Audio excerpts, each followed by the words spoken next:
কেশপুর মানে বোমাগুলির আওয়াজ, কেশপুর মানে মিথ্যা মামলা, কেশপুর মানে সন্ত্রাস, কেশপুর মানে একদলীয় ব্যবস্থা, কেশপুর মানে রাজ্য কেন্দ্র সরকারের সব উন্নয়নের কাজ থেকে কাটমানি, কেশপুর মানে পঞ্চায়েত মানে লুট। এসব জিনিস বন্ধ করতে হবে, বন্ধ করতে হবে। কেশপুর মানে ক্ষুদিরাম বসুর কেশপুর।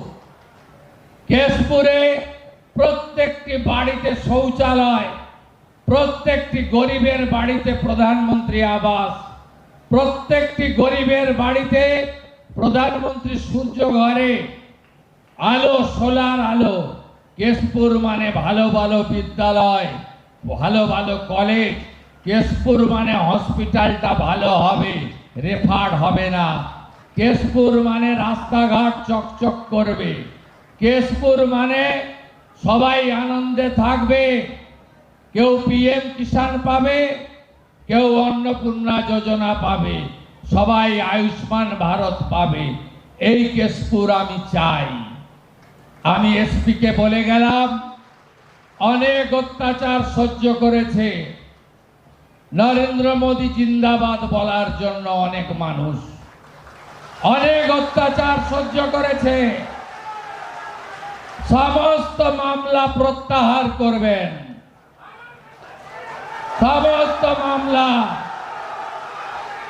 এই সামনে যারা বসে আছে এদেরকে জেল খাটিয়েছে মাসের পর মাস।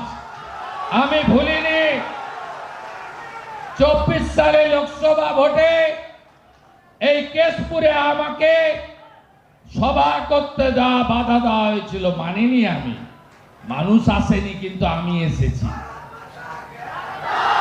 আমি বলবো, আমি কিচ্ছু বলিনি। মাননীয় এসপি, ওই মামলাটা আপনি বের করবেন।